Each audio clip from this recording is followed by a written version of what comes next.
Lesson 5, Karma Yoga.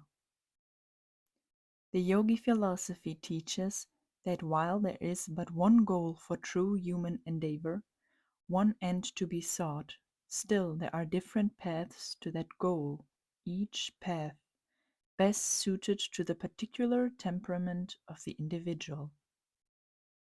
Temperament, of course, is not the result of accident or chance, but is the result of the particular development of the soul in its evolution and represents the particular line of thought and resulting action which has been pursued by the soul in its development.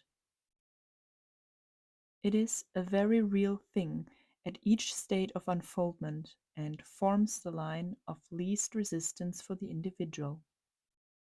And so, the yogis teach that the particular path best adapted to the requirements of the temperament and tastes, that is, to the desires of each individual soul, is the one for him to follow.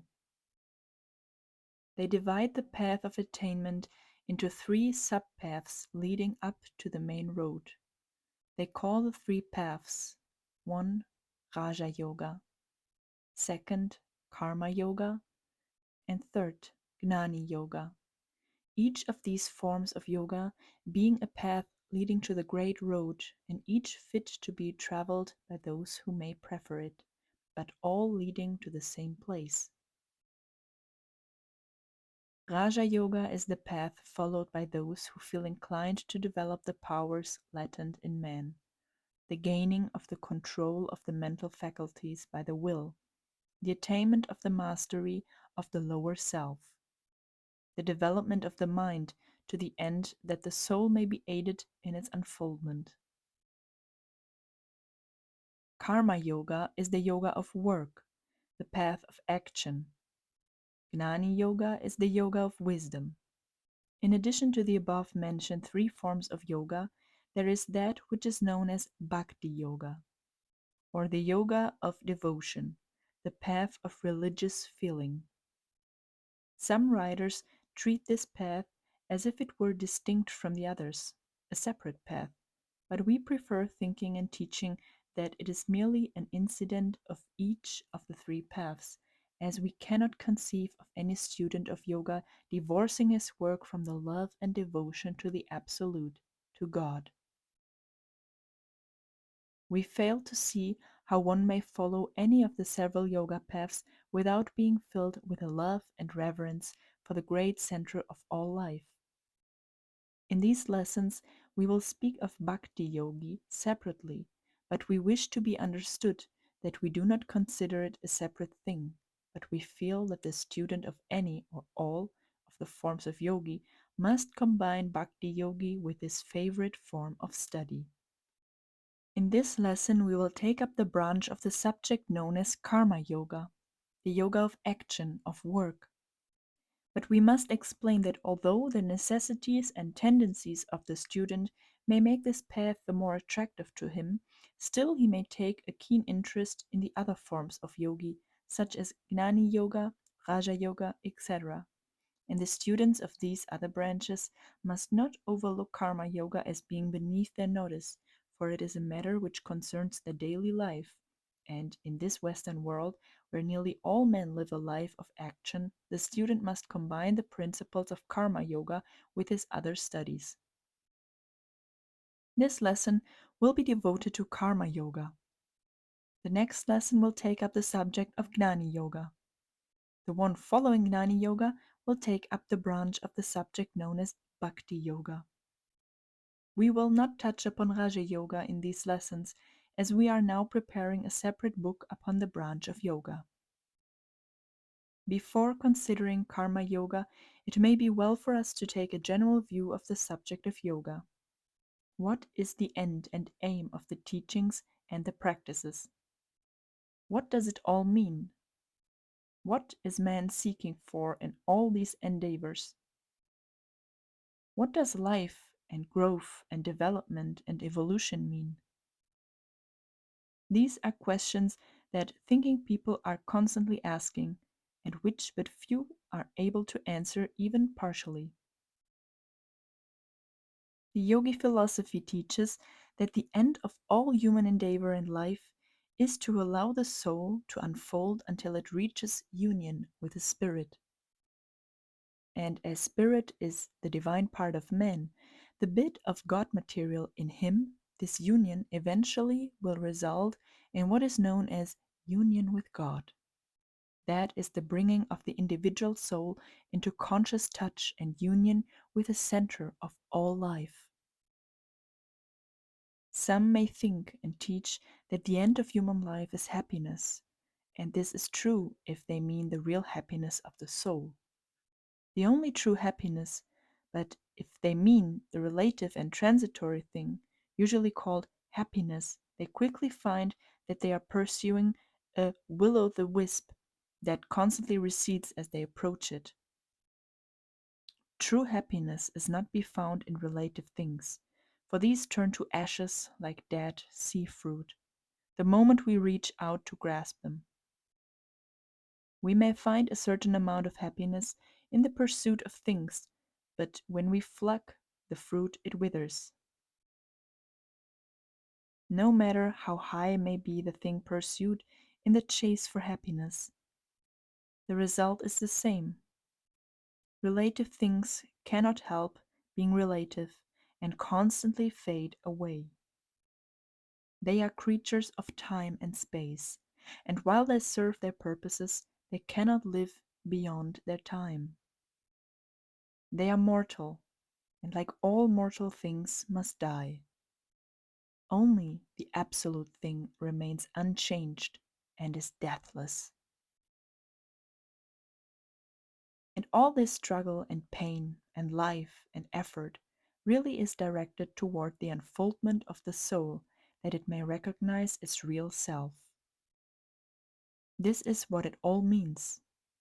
This is why we pursue first this thing and then that thing, thinking that we need them only to find out that we need them not. We feel a hunger that cannot be appeased, a thirst will not be quenched.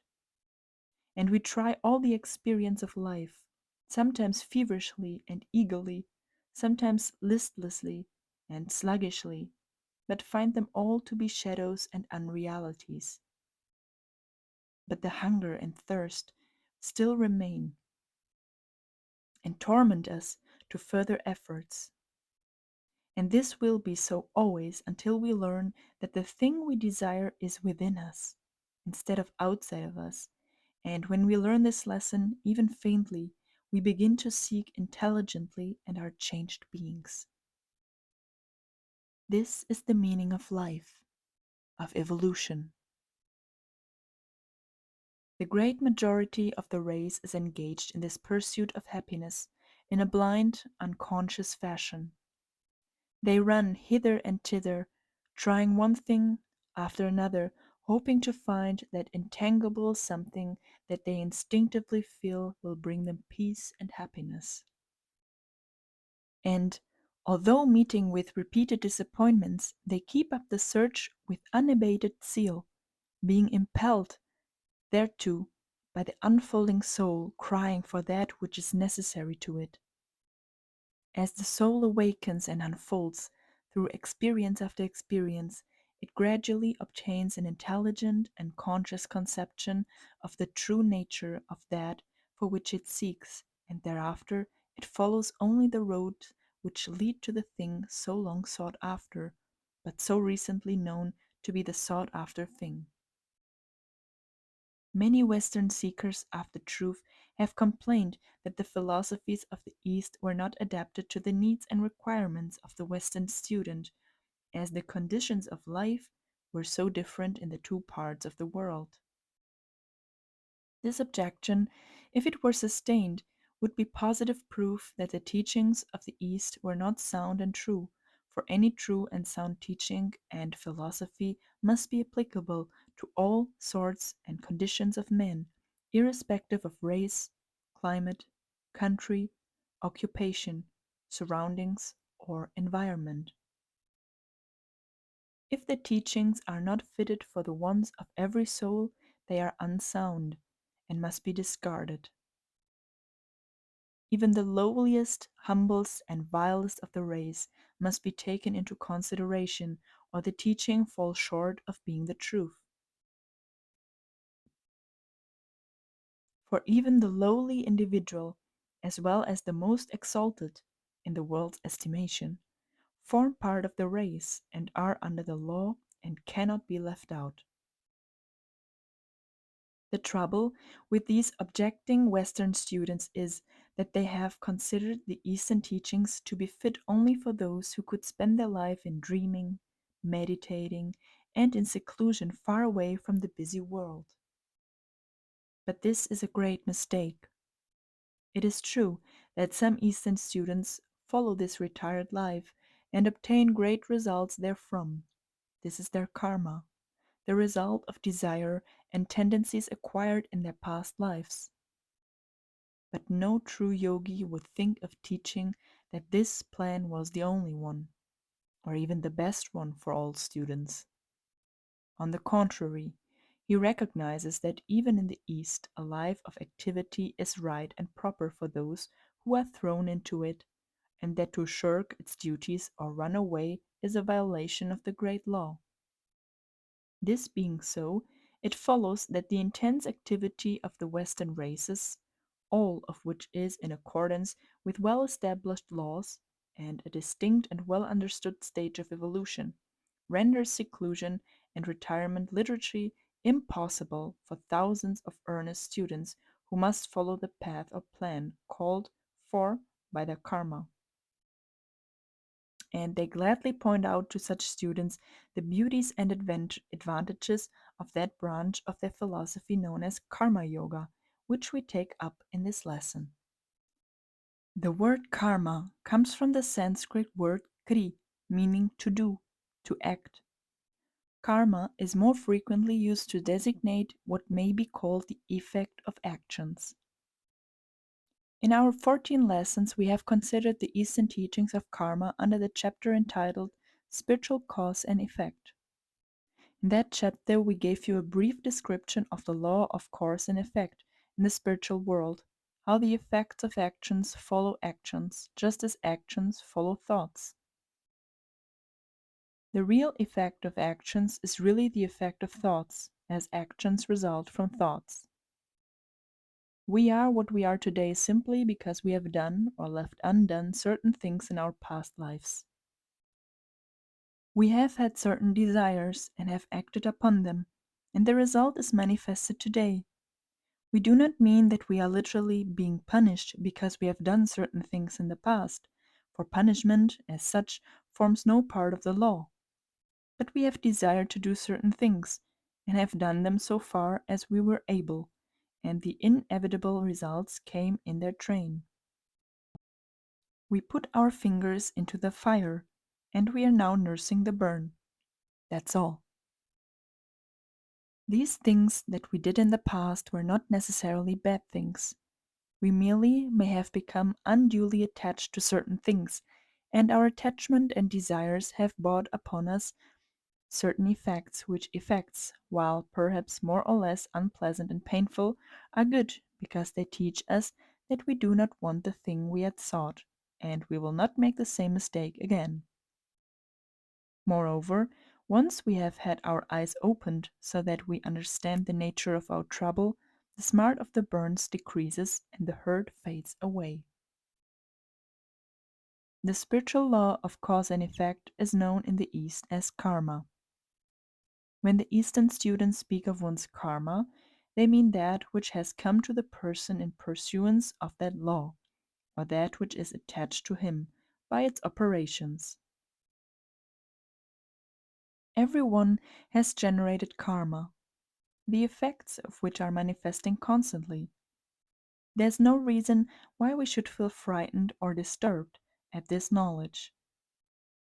A realization of the truth enables us to live out our karma with the minimum degree of pain and trouble, and also prevents us from acquiring new undesirable karma. Our karma may be pleasant or unpleasant according to the causes we have set into operation, or they may be pleasant or unpleasant by our mental attitude towards them. The philosopher may transmute bad karma into good by refusing to see the bad in it, and the ignorant person may find fault with the best of karma. Many students of the Eastern philosophies seem to regard the law of spiritual cause and effect, karma, as a system of punishment decreed, regulated, and administered by the spiritual powers that be. This is erroneous. While karma often does act as a punishment, that is, as an equalizing and deterrent factor, yet there is no element of revenge in it, no plan of divine getting even. It is simply cause and effect. It is difficult to explain just what we mean without giving specific examples, which plan is almost impossible in a work of this kind. We may say, however, that one who is possessed with a desire for power, which desire he constantly nourishes and feeds with selfish thoughts, is sure to become involved in a sequence of causes and effects, which may cause him the greatest pain and suffering, physical or mental.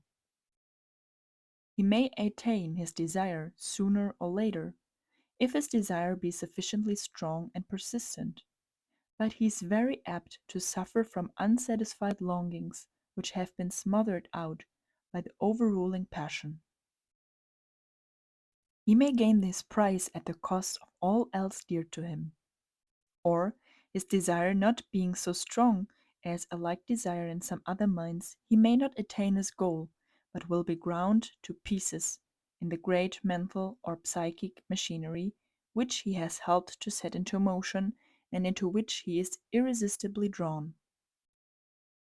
When a man has a keen desire for the fruit of some action, he is very likely to start into motion, in connection with others, certain psychic machinery which either may work to his advantage or else may grind him to pieces according to the circumstances of the case, his strength of purpose, or his mental powers.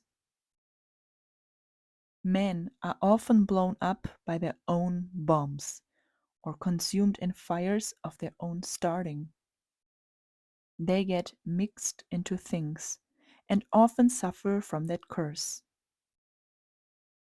Even those who attain that for which they have been seeking, either in this life or in some future one, may be greatly disappointed and may find life a curse. The autocratic ruler may suffer untold mental agonies, and the multimillionaire may be more unhappy than the beggar at his gates.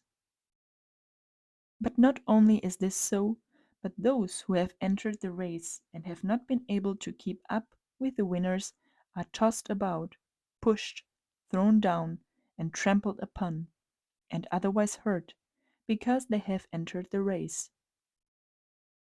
They are not only suffer from disappointment, but are hurt besides. We recall a man who started to hate certain persons, hated them bitterly, tired to injure them in every possible way. The result was that he entangled himself in the psychic machinery of hate which is in full operation in the world, and before long brought upon himself the hatred and enmity of hundreds of other persons, and was hurt in mind and purse, and suffered great agony and mental torture. Of those whom he had started to hate, he succeeded in hurting only one person, and that person was a man also living on the hate plane of thought, who naturally attracted to himself thoughts and actions of like nature. But the lesson was a valuable one to the first mentioned man, for his eyes were opened to the folly and consequences of hate, and thereafter he refused to allow himself to become entangled in its net. Those who play the game of hate must not complain if they are hurt. Those who are entangled in the machinery of greed must not complain if they suffer from some shredder person in the same plane. Those who pin their lives upon some material object must not wonder if they suffer pain through the person or thing to whom they attach themselves so closely. But one may say, How am I to escape these things if I am in the active world at all? How may I escape the effects of actions?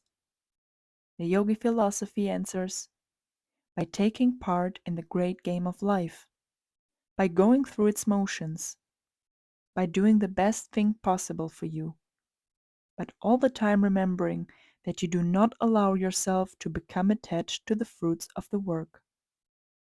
Work for work's sake. Do your part in the world gladly, cheerfully, willingly, and heartily, but realize that the fruit are as naught in the end, and laugh at the thought that these relative things have any real value to you. To a consideration of this answer, we will devote the remainder of this lesson. We trust that we shall be able to show you that this advice is impracticable and difficult as it may seem at first sight, is not only practicable to the most strenuous business worker of the lot, but is the only true plan of life. This old Eastern wisdom seems to be particularly adapted to the requirements of the busy Western world at this time, although on the surface it may seem to fly in the face of modern progress. But at this place we must remind the student that these teachings will be accepted by only a few of the race. The great majority of people are too much infatuated with the present condition of things. The pulling down and climbing over the dead bodies of their brothers, the cannibalism and savagery of modern industrial and commercial life, to follow any other course. This being so, they will continue to eat and be eaten, kill and be killed, crush down and be crushed down, hate and be hated. And those who deal out these things to others and who take a delight in them bring themselves under the operation of the law of cause and effect to such an extent that they become enmeshed in the machinery and often get ground up while expecting to aid in the tearing apart of others. The few who are ready for the teachings will understand what we mean and will be able to stand aside and see themselves fight and struggle in the rush, while their soul stands apart from the fray. They will live the same life and do the same things as their undeveloped brothers. That is apparently, but they will know the truth and keep themselves free from being drawn into the machinery or entangled in the nets. We are asked frequently, what would become of things if everyone were to follow your teachings? We might answer that the whole structure of modern life would fall to pieces, to be succeeded by something infinitely better. But there is no need for this answer, because there is no likelihood of the majority of the race accepting these teachings in the near future. A greater number are accepting them every day, but at the best, those who accept and live them will be but a handful in the crowd of those who live and act. Many years of struggle and trial, endeavor and experiment must come before the race as a whole is ready to take even the first step toward improvement. We say this not in sadness, but philosophically, knowing that all the struggle and pain is necessary part of the evolution of the race.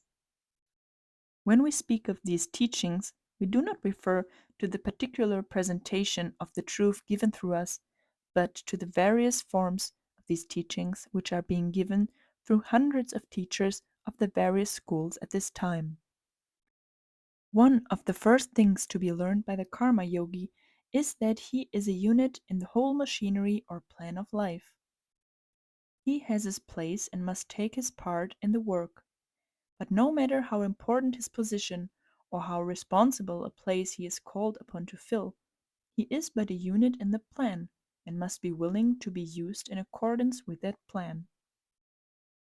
And however lowly or unimportant he may seem to be, he is still a unit having a purpose and work. Nothing is unimportant, and the most important is still subject to the law underlying the plan. We must all play our parts, play them well, not only because we are working out our own development and evolution, but also because we are being used by the divine mind as a pawn or higher piece in the great game of life. Not that we are mere automatons, far from that, but that our interests are bound up with that of the race, and we touch all mankind at some point. We must be perfectly willing to be so used, and we will find that the willingness prevents fiction and pain. It is difficult to express this point as clearly as we would like to do, but we trust that our meaning will be made clear as we proceed. Our lives are not merely for the development of our individuality, but we are needed to play upon and be played upon by other individualities, that the entire race be assisted in its upward trend. A certain piece of work may seem to us to be useless as a part of our own development, but that particular bit of work is evidently needed in some part of the great plan, and we should perform our part willingly. Every move and position has a meaning, just as a move in a game of chess apparently may be devoid of meaning and purpose, but later in the game it will be seen to have been the first move in a great plan. And so the true karma yogi allows himself to be moved by the spirit without complaint, knowing that all will be well with him, and that the move is needed to effect certain combinations or changes in the great game of life, being played by all men. Those who do not understand the secret of the inner workings of the game generally rebel and set up resistance to these enforced moves, and thereby cause themselves great pain and suffering from the friction. The resistance causes a forcible move, while the awakened soul, seeing things as they are, smiles and allows itself to be moved, and consequently escapes the pain, and generally reaps a positive benefit from the change, although it does not expect such benefit as a reward. It simply recognizes the master hand making the move, willingly allows itself to be moved to another square, and used to effect a new combination. This is not a mere dream of transcendental philosophy. It would surprise many of you to be told that some of the leading figures in every branch of human effort recognize this force behind them and have learned to trust it. Let us give you the testimony of a very prominent man, one whose name is known all over the world as a great leader and master of circumstances. He has no knowledge of the Eastern teachings, or had not at the time of the following statement. Several years ago he confided the following information to a friend of his who repeated it to us. This captain of industry said, "The public give me credit with being a most strenuous character, and as a planning a long way ahead some wonderful combinations and schemes. They are quite wrong. I plan very little ahead, in fact, often see no more than one step at a time, although the general plan seems to be stored away somewhere in my mind. I feel that to a great extent I am merely a pawn in a great game of chess, and am being used by some great power as a means of working some great changes in things and men, although I am ignorant of what these changes are. I do not feel that I am favored by Providence for any special good in me, for without mock modesty I may truthfully say that I feel that I do not deserve any special reward, for I am no better or wiser than my fellows. I cannot help feeling at times that the things I do are done for some other people, possibly the race, although many of my acts, or rather the results of my acts, may seem in the direction of working injury to the public at large. I get no special pleasure from my money, although I feel a keen interest in the game of making it, for the time being, and when a thing is accomplished I feel like flinging it away like a worn-out toy. I do not know what it all means, to be sure, but I'm sure it means something. Some day, perhaps, I may be stripped of my possessions, but I feel that even if that happens, I will be given something that will repay me for my apparent loss.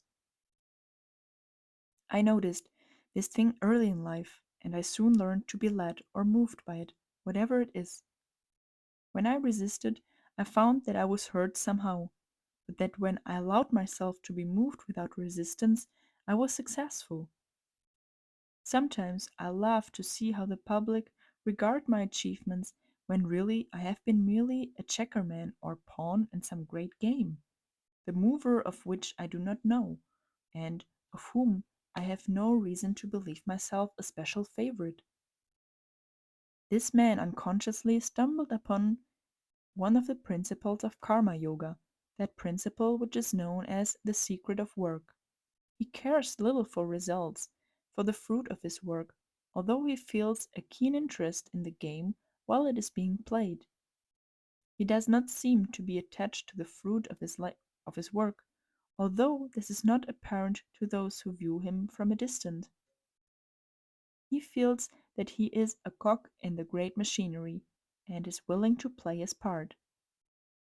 Many of the things he does or apparently does, the doing is really done by many men whose interests conflicting and agreeing focus upon him, bear hard upon many of the race, but close observers see that he and others of his kind are unconsciously paving the way for the great economic changes that are coming to the race, and which are based upon a dawning consciousness of the brotherhood of man. We do not hold out this man as an illustration of a karma yogi.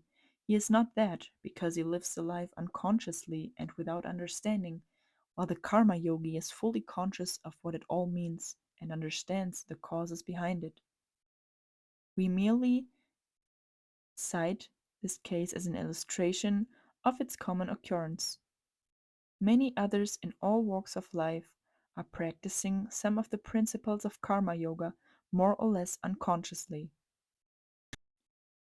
They speak of taking life philosophically, by which they mean they are not allowing themselves to become attached or to take too seriously the fruits of their labors, attained or anticipated. They work more or less from a love of work for work's sake. They like to be doing things and take a pleasure in the game of life, that is, in the game itself rather than in its prices. They play the game, play it well, play it with a zest, take an interest in its workings and details.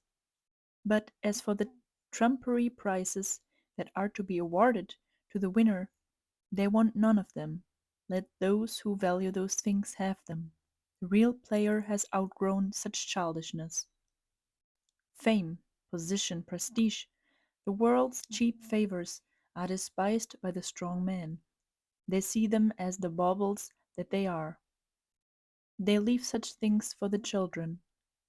They may allow the prize ribbon to be pinned to their coats, but in their hearts they smile at it. The other players in the game may not detect this inner consciousness, and to all intents and purposes the awakened player may be like those around him, but he knows, and they know not. The secret of work, non-attachment, is the keynote of karma yoga. Non-attachment does not mean that the student of such should repress all enjoyment. On the contrary, it teaches that this principle, if faithfully followed, will cause one to enjoy everything. Instead of taking away his pleasure, it will multiply it 1,000-fold. The difference lies in the fact that the attached man believes that his happiness depends upon certain things or persons, while the freed man realizes that his happiness comes from within and not from any outside thing, and he, therefore, is able to convert into pleasure-producing things circumstances which otherwise would cause dissatisfaction and even pain. So long as one is tied or attached to any particular person or thing, so that his happiness seems dependent thereon, he is a slave of that person or thing. But when he frees himself from the entangling influences, he is his own master, and has within himself an unfailing source of happiness. This does not mean that he should not love others. On the contrary, we should manifest abundant love, but the love must not be selfish. But we will speak of that phase of the subject a little later on. To the man living the attached life, the Karma Yoga plan may seem foolish and likely to result in failure or half-hearted effort. In this view, he is wrong. Who is apt to do the best work in a shop, office, or workroom, the man who works merely for his wage and who keeps his eyes on the clock in order that he may not give a minute overtime, or the man who, while looking to his occupation to furnish him with a comfortable livelihood, is so interested and in love with his work that he almost forgets that he is working for money and during certain hours, but is fairly carried away with his task? Many such workers exist and they are practicing a form of karma yoga, although they not know it. The best work of the world is produced by men who take an interest in their tasks and do not go through the motions of work simply to earn their wage. The instinct that causes the artist to paint a great picture, the writer to produce a great book, the musician to compose a great work, will cause a man to make a success of any line of work. It is work for work's sake, work for the joy of the worker. All great work is produced in this way. To many, the mystic is regarded as a visionary person, unfit for the work of the world, a mere dreamer, a weaver of idle speculations. But those who have looked beneath the surface realize that the practical mystic is a man to be reckoned with in any branch of human endeavor. His very non-attachment gives him a strength that the attached man lacks. The mystic is not afraid, he is daring. He knows that his happiness and success depends upon no particular combination, and that he will emerge safe and sound from the most unpromising combination of circumstances. He feels that he is standing on solid rock, that he has the power of the universe back of him. This gives him a strength and courage unknown to the man who stakes his entire happiness upon the success of some particular thing, and who feels that he is doomed to despair if that thing does not succeed. The unattached man allows the stream of life to play upon him, and through him, and takes a fierce joy in being a part of it all. He goes out into a crowded thoroughfare and sees the movement of the people and feels it all to be part of himself. He feels himself as a part of it all. He is conscious of the activity, growth, and motion of the mass of people, and enjoys it all. He is not afraid, for he knows what it all means. He is moved from one sphere of activity to another, and knows it to be the work of the forces behind him, which are friendly to him. He works away from the very joy of it, and takes the keenest interest in the masterful performance of his task. And because of this, he does the best of work. But for the results of the work, that is, for the reward and praise, he cares nothing. He can turn to another task with equal pleasure and forget all about the one just completed. He is not attached to it.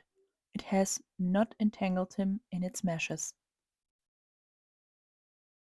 Such a man is sure to draw a proper support from his work. It comes to him as is right. Those who have mastered karma yoga while not caring for the vanities and show of life, nevertheless find themselves supplied with a recompense sufficient to supply their wants and to render them comfortable. Of course, their wants are comparatively few.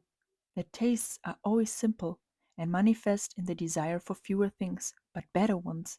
But they draw their means of support to them as the tree or plant draws nourishment from the soil, water, and air. They do not pursue wealth any more than they pursue happiness, and yet happiness comes to them unasked, and the means of support are found at their hand. The man who has freed himself from the entanglements of the material life finds a keen joy in the mere living that the attached man never finds even in his most successful moments. Anything, if sought as the expected source of happiness, when finally found, is seen to carry in its bosom the sting of pain. But if one ceases to look upon the thing as the source of happiness, and regards it as simply one of the incidents and accompaniments of life, then the poison is neutralized and the sting is blunted. If one looks to fame as the thing that will bring the long sought for happiness, he will find when he becomes famous that his success has brought with it many painful things that will kill the joy of his attainment. But to the one who is freed and who works for the love of work without allowing himself to be attached, fame may come as an incident, and its pain will not be in evidence. Many things to which men devote their entire lives bring more pain than happiness, and this simply because men look to the thing for happiness instead of to themselves. The moment one pins his chance of happiness to an outside thing or person, he opens the door to pain and unhappiness.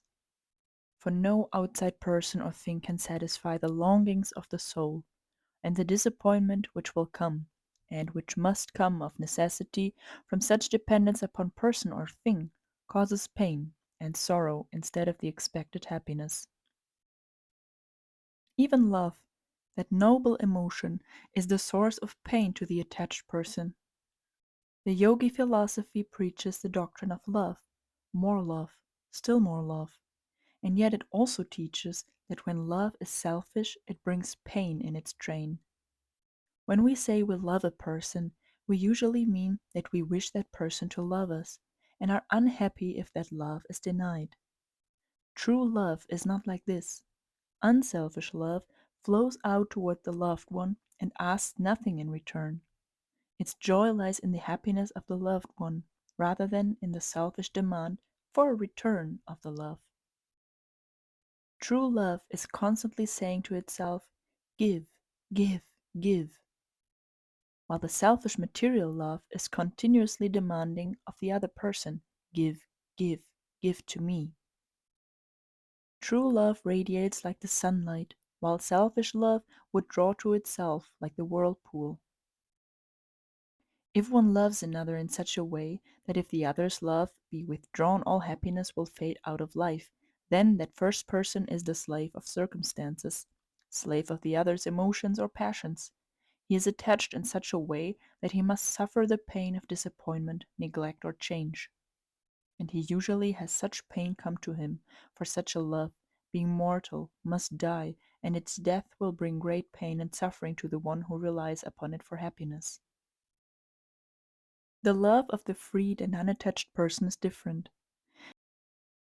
It is not a lesser lover, it is the greater of the two, but it is not attached to the personality of the other, nor is it dependent upon the manifestation of affection on the part of the other.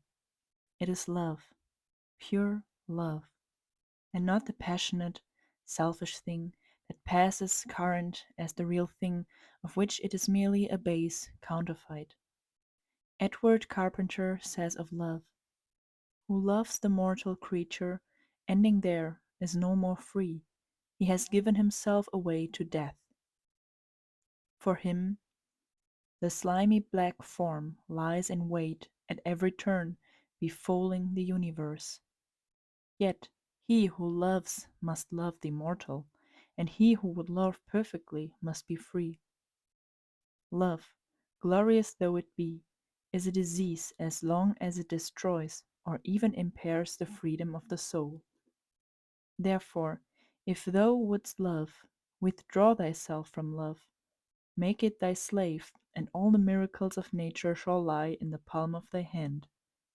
And again, seek not the end of love in this act or in that act, lest indeed it become the end. But seek this act and that act and thousands of acts whose end is love. So shalt thou at least create that which thou now desirest, and when these are all past and gone, there shall remain to thee a great and immortal possession which no man can take away.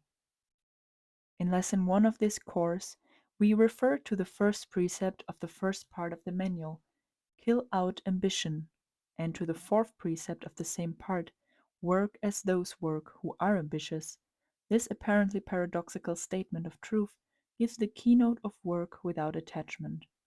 In the lesson named, we have endeavored to give the student a view of the two sides of the shield, and to show him how one may kill out ambition and yet works as those work who are ambitious. We advise the student to reread the part of the lesson when he finishes the present one. The fundamental idea of non attachment, the secret of work, is to avoid becoming entangled in the unreal things of life, the delusions which fool so many people. Men are so apt to tie themselves to the things they create, or to the things for which they are working. They make themselves slaves instead of masters. They attach themselves to certain desires, and the desires lead them this way and that way, through swamp and over rocky roads, only to leave them worn and weary at the end. These desires come from the undeveloped part of the mind, and while they are perfectly right in their place, they belong to the past of the developed man who has outlived them. He does not fear them, for he sees them as part of himself. He knows their origin and history and recognizes the part they have played in his development and the development of the race, but he has outgrown them and allows them to bind him no longer. He refuses to be entangled with them. As Carpenter says, slowly and resolutely, as a fly cleans its legs of the honey in which it has been caught, so remove thou, if it only be for a time, every particle which sullies the brightness of thy mind. Return into thyself, content to give, but asking no one, asking nothing. In the calm light of his splendor, who fills all the universe, the imperishable, indestructible of ages. Dwell thou, as thou canst dwell, contented. The same poet says of desire, when thy body, as needs must happen at times, is carried along on the wind of passion, say not thou, I desire this or that, for the I neither desires nor fears anything, but is free and in everlasting glory, dwelling in heaven and pouring out joy like the sun on all sides. Let not the precious thing by any confusion be drawn down and entangled in the world of opposites and of death and suffering. For as a lighthouse beam sweeps with incredible speed over sea and land, yet the lamp moves not at all. So while thy body of desire is, and must be, by the law of its nature, incessantly in motion in the world of suffering, the I, high up above, is fixed in heaven. Therefore I say, let no confusion cloud thy mind about this matter.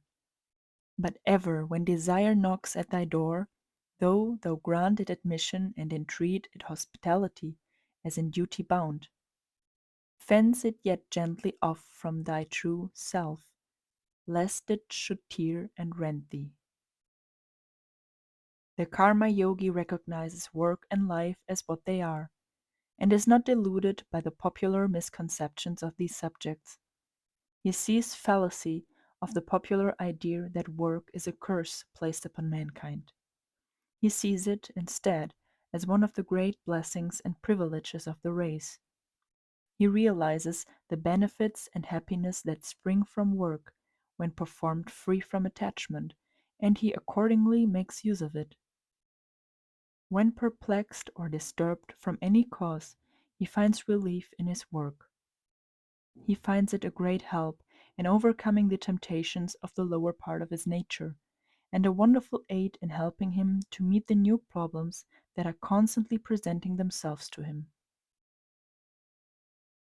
It is natural to man to work.